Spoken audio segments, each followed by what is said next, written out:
Vítáme vás u dalšího videa kanálu Zčeknuto.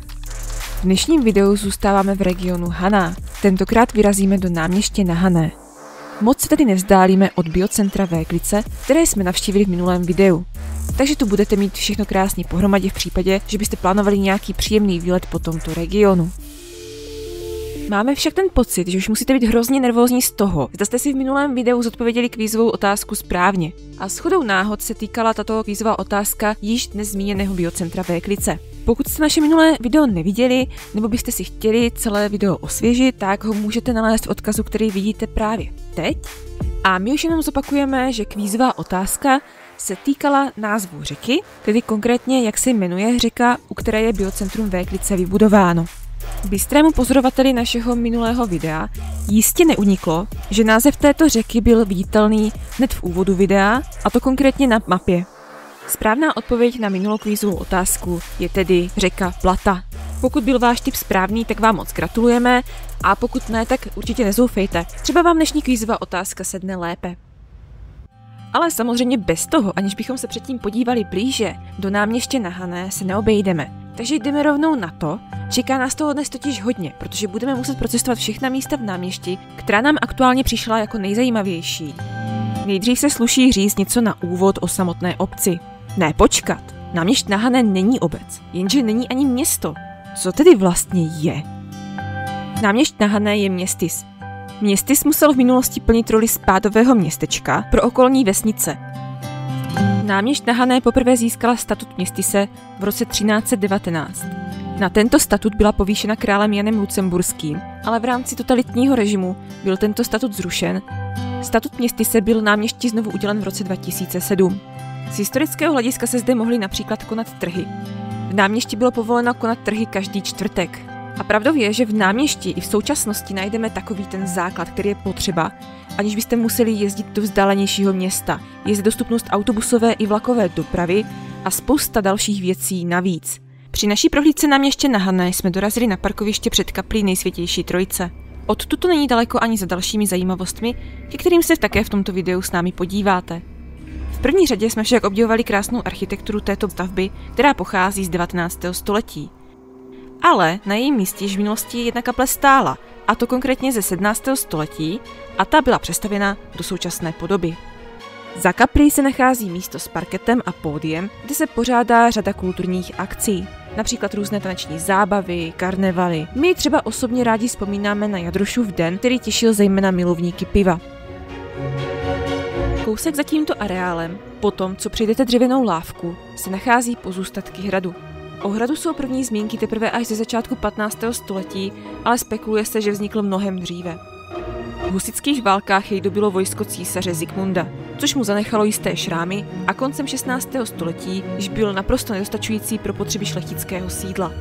No a jakmile hrad přestal šlechtě dostačovat, přestěhovali se do takzvaného Dolního zámku, ve kterém šlechta sídlila až do doby vybudování nového zámku, který je hned naproti kaple Nejsvětější Trojice. Dolní zámek je teď spíš místem, které je turisty přehlíženo. Uvnitř prostory je dle našich informací stále funkční soukromá sladovna, která odkazuje na to, že po přestěhování šlechty do nového zámku zde byl na nějakou dobu zřízen i pivovar. V současnosti vedle soukromé sladovny je zde pro veřejnost otevřena zámecká pivnice, v rámci které je pobočka sázkové kanceláře, což pro okolí a turisty nemusí působit zrovna lichotivě.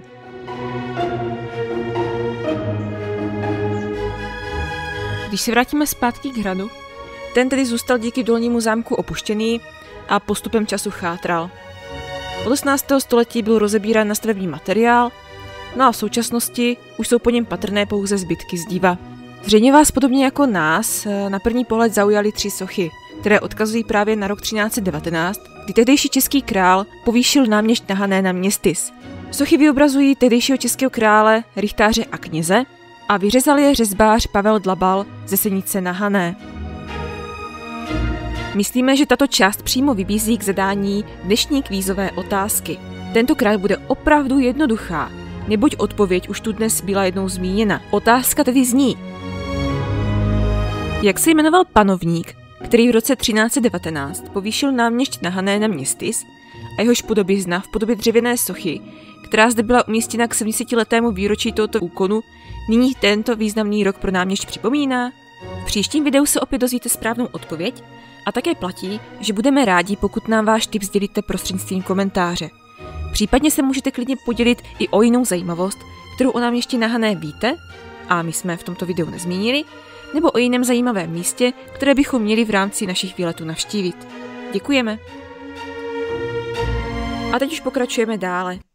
Dostáváme se k zámku, který slouží zejména jako kulturní centrum. Od 1.4. již můžete zámek navštívit i v rámci prohlídek. My jsme bohužel navštívili zámek mimo turistickou sezónu, takže prozatím v tomto videu můžeme obdivovat pouze krásy zámeckého parku. Ale to neznamená, že se sem třeba v rámci nějaké kulturní akce, které se tu poměrně často pořádají, nevrátíme. Nás v zámeckém parku nejvíc ohromil výhled. Viděli jsme odsud například baziliku Navštívení Panny Marie na Svatém Kopečku u Olomouce. Park má kruhový půdorys a do všech 4 světových stran je spojen lipovými alejemi s kruhovou cestou. Na východní straně zámku je schodiště, kde jsou rozmístěny barokní sochy alegorií 4 ročních období. Na počátku 20. století byl park doplněn o další drobné stavby, například litinový altán, a také byl ohraničen zděným plotem s kovanou mříží. Naše toulky dále směřovaly k zhruba asi 500 metrů vzdálenému amfiteátru. Podobně jako prostor za kaplí Nejsvětější Trojice, i amfiteátr obohacuje kulturní vyžití v Náměští různými akcemi. Například na srpen 2023 jsou už naplánovány zajímavé akce, jako je koncert kapely Divoký Bill nebo koncert Lord of the Sound s hudbou her a filmů. V minulých letech byl jeden z hlavních tahounů Krištof Kemp. Musíme říci, že jsme jednou měli možnost přes Náměšť na Hané projíždět v době konání této akce a byl to jedním slovem masakr. Náměšť pod náplavou účastníků doslova praskala ve švech. Takže zřejmě tato akce si najde své fanoušky a má velký úspěch. Blízká zelená plocha amfiteátru přímo vybízí k procházce společně s vyvenčením pejsků, tedy v tomto případě koní. A mimochodem, nezapomněl si tu někdo brýle? Já jenom abyste viděli na toto video.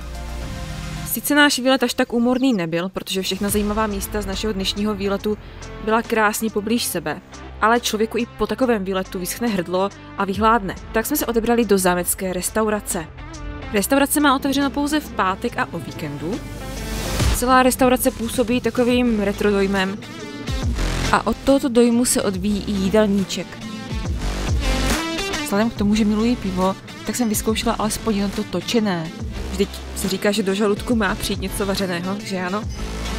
Mělo se jednat o 12stupňový Radegast, ale dostala jsem ho ve sklenici od Staropramenů.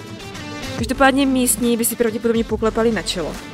Proč degustují pivo tady? Vždyť jsou tu dokonce 2 pivovary, které vaří výborné pivo. A opravdu, v našem týmu z Čeknuto jsme se pohádali a nemohli jsme se dohodnout, odkud nám pivo chutnalo více. Zda z náměšťského pivovaru, který byl založen roku 2020 v budově bývalé mlékárny, věnují se zde zejména vaření spodně kvašených, nepasterizovaných a nefiltrovaných piv. A nebo jestli bylo lepší pivo z pivovaru Jadrníček, který vznikl o pár let dříve, a to v roce 2014, vaří pivo dle původních postupů, jako již zaniklý pivovar v Dolním zámku. A právě oni jsou strůjci již zmíněného Jadrošova dne, který byl v minulosti pořádán za kaplí Nejsvětější Trojice. Ochutnali jste pivo z těchto pivovarů? Pokud ano, dejte nám do komentářů vědět, které pivo nejvíce chutnalo právě vám. Doufáme, že se vám naše dnešní video líbilo. Budeme rádi za každý váš like, případně odběr, pokud jste tak ještě neučinili. Nezapomeňte také sledovat náš Instagram a my vám tímto děkujeme za pozornost. Od nás to bylo již všechno a budeme se těšit u příštího videa. Zase na viděnou.